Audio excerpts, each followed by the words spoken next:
사랑과 은혜가 충만하신 하나님, 7월의 첫 시작을 맥주 감사 주일로 지키게 하심을 감사드립니다. 공중의 새도 먹이시고 들의 백합화도 입혀주시는 하나님의 사랑을 감사합니다. 세상에 있는 그 어떤 것도 하나님의 은혜가 없이는 살아갈 수 없습니다. 오직 하나님의 사랑과 경일로 살아갑니다. 풍성한 은혜를 베풀어 주셔서 이렇게 풍성한 열매로 다시 하나님께 드릴 수 있는 맥주 감사주의를 지키게 하심을 다시 한번 감사드립니다. 하지만 풍성한 은혜와 사랑을 받았음에도 늘 불평하며 살았던 저희들을 용서하여 주옵소서. 하나님만으로 만족하지 못하며 세상을 탐하며 욕망의 지평을 넓혀왔음을 고백합니다. 세상에 찌들고 더럽혀진 저희들의 영혼을 십자가의 보혈로 씻어 주시옵소서. 감사의 제단을 통해 하나님께 영광 돌리는 7월이 되기를 원합니다. 척박한 삶을 살아갔던 아브라함이 가는 곳마다 하나님의 은혜를 감사하며 제단을 쌓았던 것처럼 우리 또한 삶의 현장 속에서 늘 주님과 동행하며 감사의 제단을 주님께 쌓기를 원합니다. 하루하루가 하나님의 선물이며 하루하루가 하나님의 능력임을 믿습니다. 주어진 시간과 일상을 헛되이 보내지 않게 하시고 날마다 감사함으로 살아가게 하옵소서. 다음 세대를 위해 기도합니다. 25일 여름 성경학교와 수련회가 계획되어 있습니다. 또 각 주말마다 야외 활동과 물놀이도 계획하고 있습니다. 자비하신 하나님, 긍휼과 사랑으로 다음 세대가 쓰러지지 않도록 강력한 은혜로 충만하게 해주소서. 준비하는 교사님들과 우리 어린 자녀들이 충만한 은혜 가운데 각 행사 시에 임하게 하시고 안전하고 건강히 각 행사들이 마무리되도록 주관해 주소서. 이 시간 말씀을 증거하시는 목사님께 큰 능력을 부어 주옵소서. 능력의 말씀이 선포될 때 우리의 영혼이 살아나고 회복되는 역사가 일어나게 하옵소서. 주의 복음으로 충만한 교회가 되게 하시고 하나님을 사랑한다고 고백하는 시간이 되게 하옵소서. 예배를 돕는 손길 위에 복을 더하시고 저희의 찬양을 흠양하여 주옵소서. 주의 말씀을 갈망하여 고개 숙인 성도들의 기도를 들으시고 복된 예배의 시간이 되게 하옵소서. 예수님의 이름으로 기도드립니다. 아멘. 이제 말씀 전하도록 하겠습니다. 근본 주일학교 성경학교 주제는 하나님의 이름으로 승리해요입니다. 주의 교회가 지금까지 매주일 승부하라 시리즈로 설교를 진행해 왔습니다. 이에 맞춰서 우리 작년부는 하나님의 이름으로 승부하라 시리즈로 3주간 말씀을 나누고자 합니다. 그리고 7월에 마음 돌파한 말씀은 마지막 주에 마음 돌파한 시리즈로 말씀을 전하고자 합니다. 하나님의 이름으로 승부하라. 타인의 이름을 함부로 도용해서 사용하면 불법입니다. 또한 허락 없이 사용하다 보니 그 이름이 갖고 있는 유익을 전혀 경험할 수도 없을 것입니다. 따라서 그 이름의 주인이 영향력이 있다고 한다면 그분의 이름을 사용할 수 있게 되는 것은 굉장한 은혜고 은택이고 기회입니다. 그런데 이름도 이름 나름입니다. 김소월의 초혼이라고 하는 시를 보니까 선체로 이 자리에 돌이 되어도 부르다가 내가 죽을 이름이요. 어떤 대상을 부르고 있습니다. 하지만 그 대상은 그 시의 제목에서 감지할 수 있듯이 죽었습니다. 초혼, 죽었는데 불러본다는 것입니다. 생명이 없는 대상을 아무리 불러본다 할지라도 부르다 사라지는 공명에 불과할 뿐입니다. 그의 부름은 결국 탄식이 될 것이고 허탈함만 가득해질 뿐입니다. 그저 지금 내 곁에 있었으면 하는 바람을 담은 부름이겠지만 그 바람은 결코 이루어질 수 없기에 그 이름을 부르는 것은 허무한 수고가 될 뿐입니다. 왜 그렇습니까? 그가 부르고 있는 이름의 대상이 있지 않기 때문입니다. 이러한 이름에는 능력이 없습니다. 반면에 김춘수 씨의 꽃이라고 하는 시를 보니까 내가 그의 이름을 불러주었을 때 그는 나에게로 와서 꽃이 되었다. 이름을 부를 때 그것이 지닌 정체가 확 드러나고 그것이 갖고 있는 힘이나 매력이 내게 의미가 되어 찾아오더라는 것입니다. 내게 영향을 미치는 존재가 있습니다. 마침내 이 시인은 그 영향을 받아서 어떻게 됩니까? 시의 중간에 보니 누가 나의 이름을 불러다오 그에게로 가서 나도 그의 꽃이 되고 싶다. 자기의 이름을 부를 때 누군가에게 자기도 동일하게 드러나고 자기의 영향력을 고스란히 선사하고 싶어 합니다. 이름을 부르는 단순한 행위가 삶을 매우 역동적이고도 풍성하게 만들어준다는 것입니다. 삶의 의미와 도전을 주는 이름이 있습니다. 우리가 부르는 하나님의 이름은 어떠한 이름에 가깝습니까? 불러도 대답이 없는 님이십니까? 그래서 부르면 부를수록 헛되고 헛됨만 선명해지는 이름입니까? 아니면 부를수록 더 친밀해지고 더 큰 은혜를 주시는 이름의 주님이십니까? 복음송 가수 김석규 목사님의 고백이라고 하는 찬양의 가사에 보니까 오늘도 찾아온 주님의 이름을 불러봅니다. 부를수록 다정한 주님 모습 가만히 안아봅니다. 이 찬양 아십니까? 한번 불러볼까요?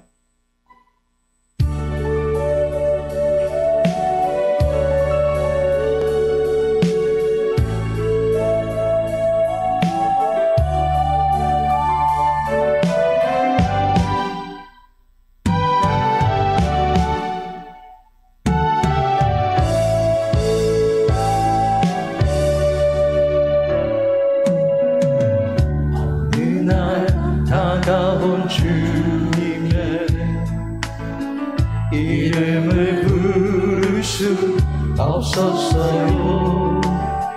뜨거운 사랑을 느꼈지만 부를 수 없었어요.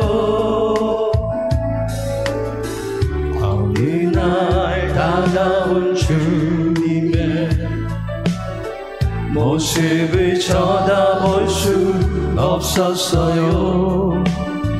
따뜻한 사랑을 느꼈지만 바라보지 못했어요.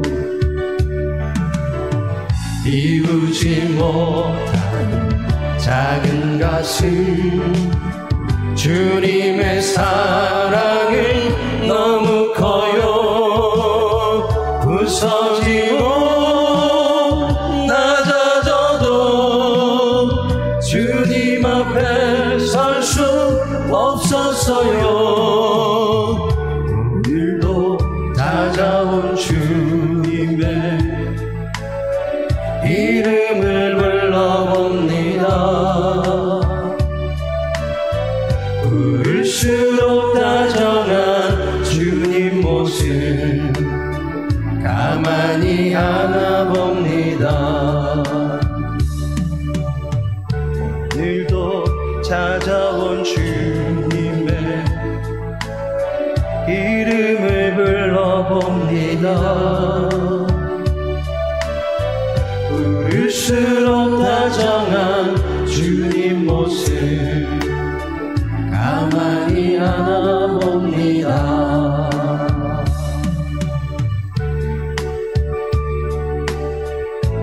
부를 수 없었던 이름입니다. 내가 사용할 수 없었던 이름입니다. 그런데 그 이름을 내게 주셨습니다. 그 이름의 능력을 가득 담아서 내게 주셨습니다. 우리는 부를수록 다정하고 따스한 사랑을 느낄 수 있는 하나님의 이름이 가진 그 능력을 믿고 구할 수 있어야 합니다. 하나님은 죽은 하나님이 아니시기에 구해야 합니다.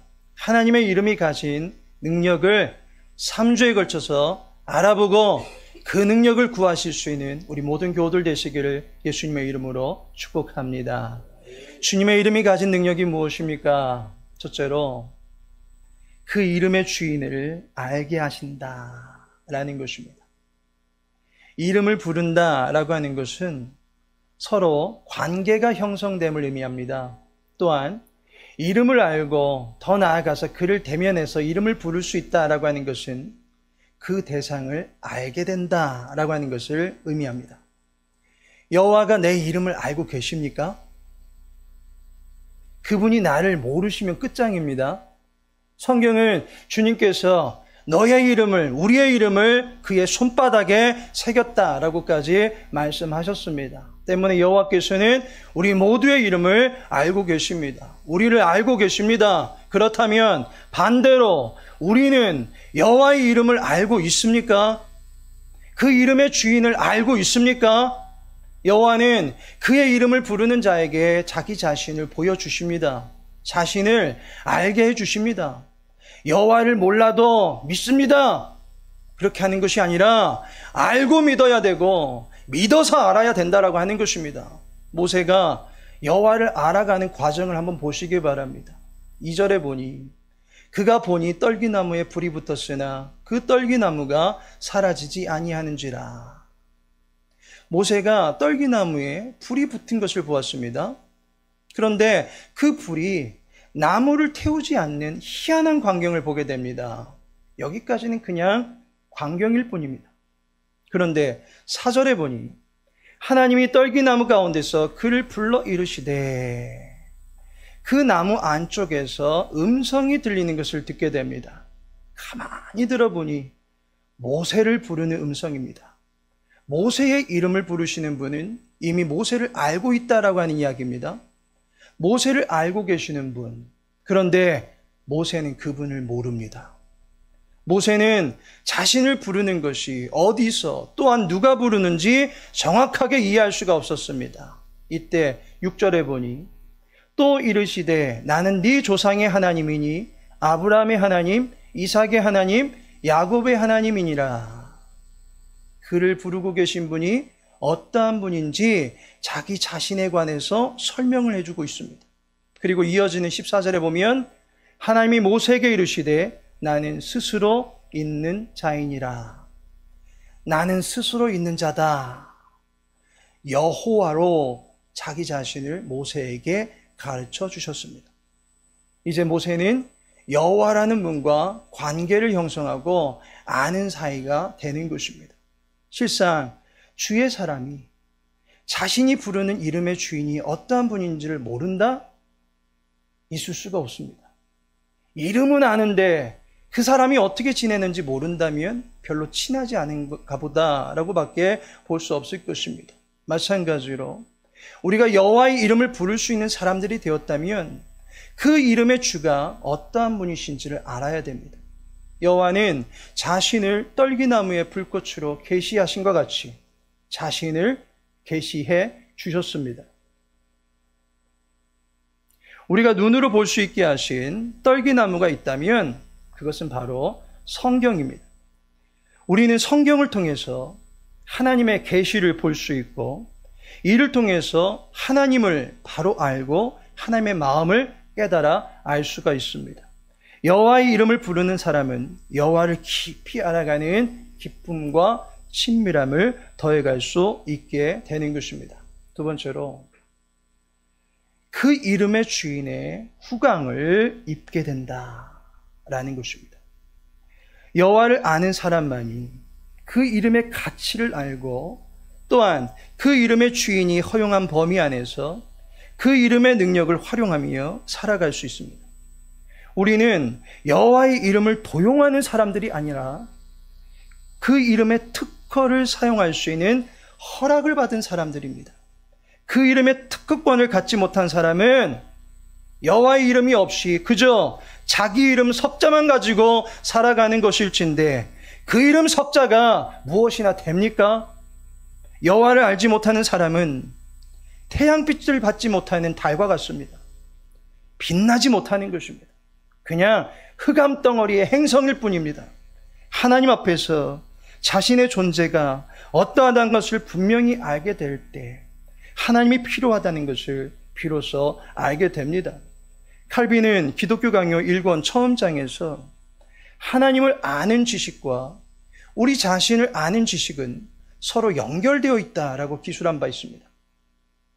농구 선수가 내 곁에 있으면 내 키가 작을 것이고, 초등학생이 내 곁에 있으면 내 키가 클 것입니다. 분명히 무엇을 기준으로 삼는가에 따라서 나에 대한 이해도가 달라질 수밖에 없습니다. 인간을 정확하게 알고 싶다면 결국 하나님 앞에 자기 자신을 세울 수 있어야 합니다. 하나님 앞에서 인간은 어떤 존재인가를 정확하게 알게 됩니다. 하나님이 부여하신 정체가 바로 나의 진짜 자아입니다. 여호와의 이름을 부른 사람은 자기에게 주어진 고유한 가치를 발견할 수 있게 됩니다. 11절에 보면 모세가 하나님께 아뢰되 내가 누구이기에 바로에게 가며 이스라엘 자손을 애굽에서 인도하여 내리까. 모세가 자기를 두고 내가 뭐나 됩니까? 라고 지금 말하고 있습니다.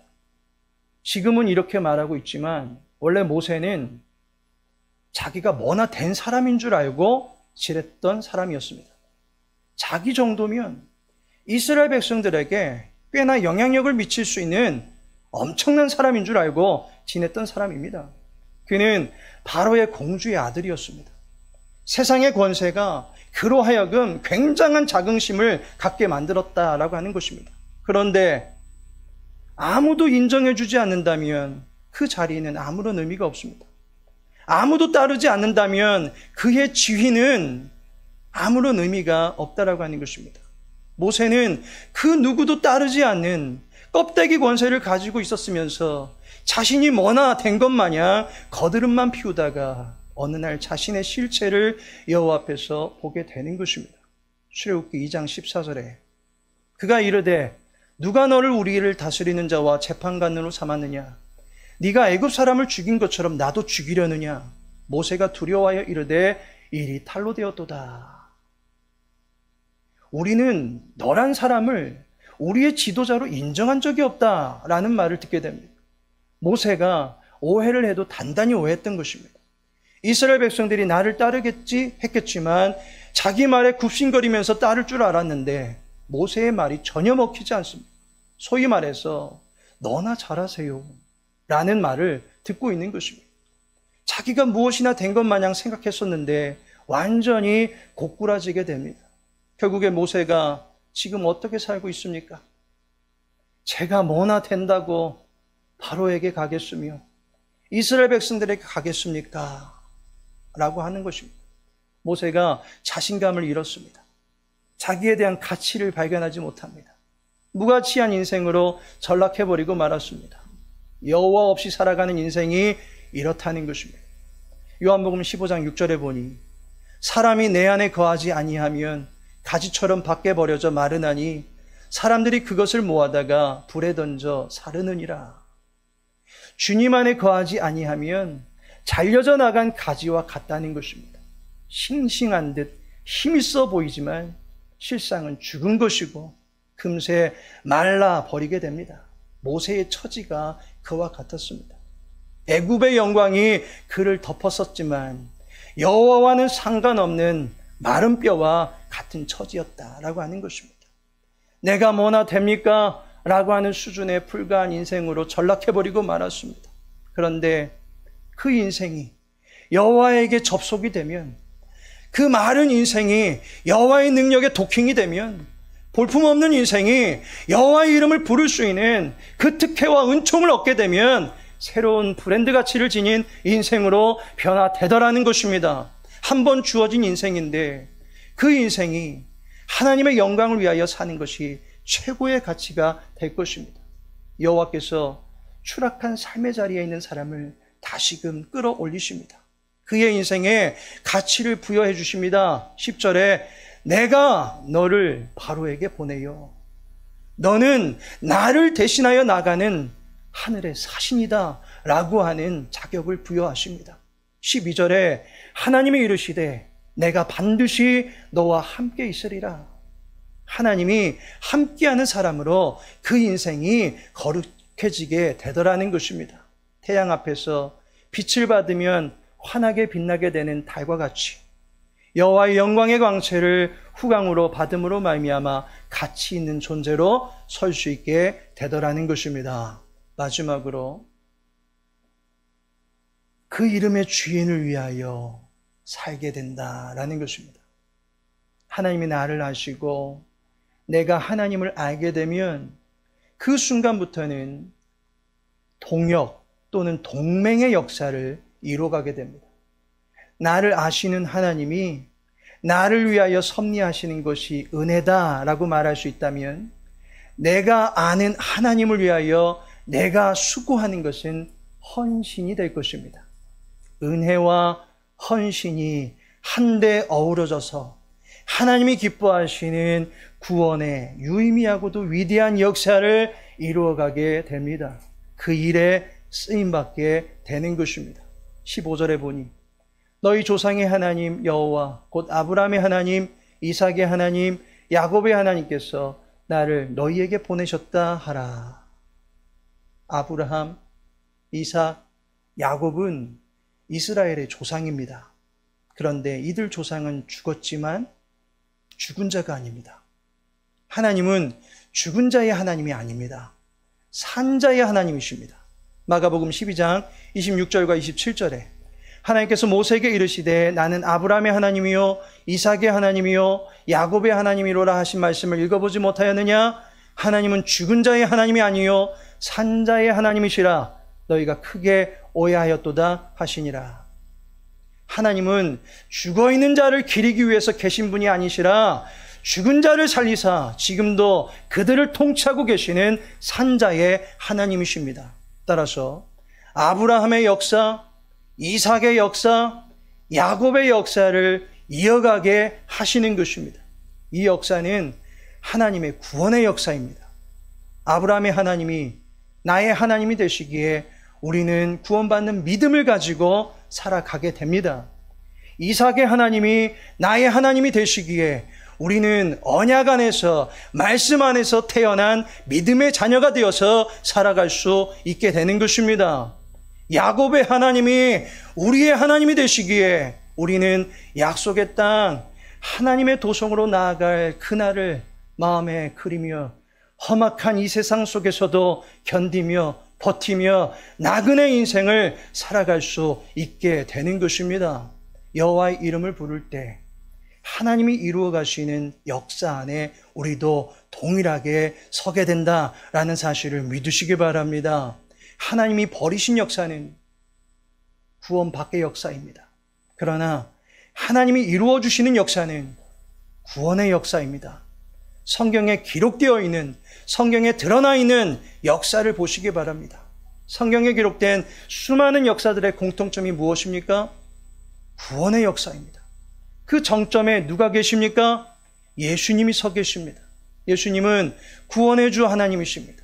구원의 일을 다 이루시고 우리의 구원주로 영원토록 구원의 노래가 되시는 분이 예수님이십니다. 그 주님을 믿고 따르는 인생이 하나님의 거룩한 역사에 편입된 인생이 되는 것입니다. 여호와의 이름을 부르는 사람에게 이와 같은 구원의 대열에 서게 해주시는 은총을 주십니다.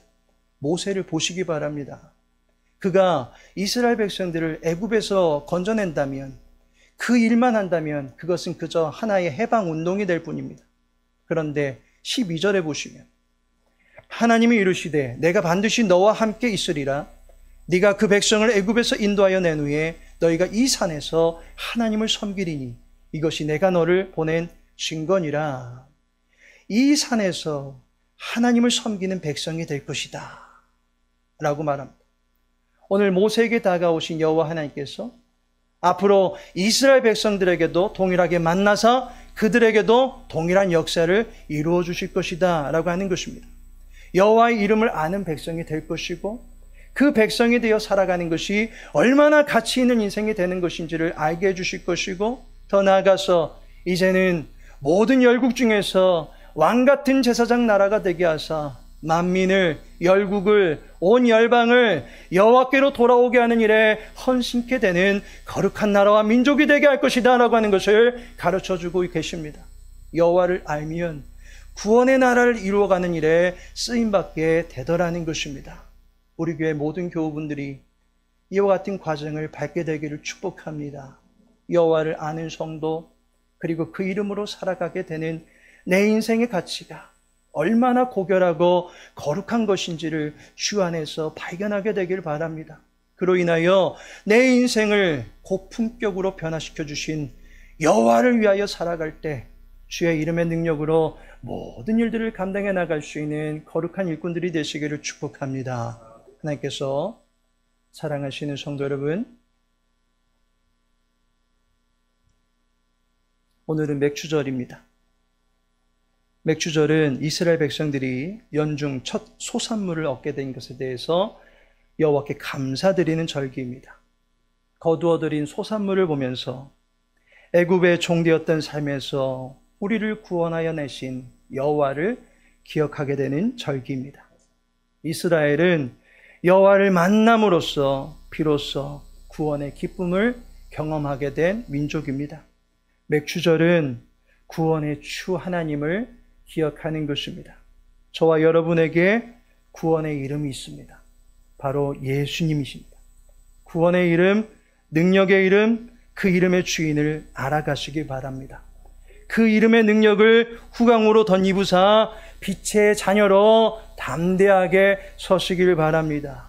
그 이름의 영광을 위하여 살아갈 때에 주님의 이름으로 승리했노라고 고백하며 감사할 수 있는 주의 교회와 모든 교우들 되시기를 예수님의 이름으로 축복합니다. 지금은 성자 예수 그리스도의 은혜와 성부 하나님의 크신 사랑과 성령 하나님의 내주교통 인도 위로하심이 하나님의 이름으로 무장하여 승리의 기쁨과 영광을 기대하며 한 주간 세상으로 파송받아 살아가기 원하는 모든 교우들과 이제 하나님의 사람으로 서가기를 원하여 여름 성경학교 수련회로 훈련받는 모든 교회학교 자녀들 위해 이들의 영혼의 장성을 위하여 헌신하는 모든 교사분들 위해 또 주의 교회와 함께 하나님의 사람으로 서가기를 소망하여 등록하신 모든 교우들 위해 이제부터 영원토록 함께 있을지어다. 아멘.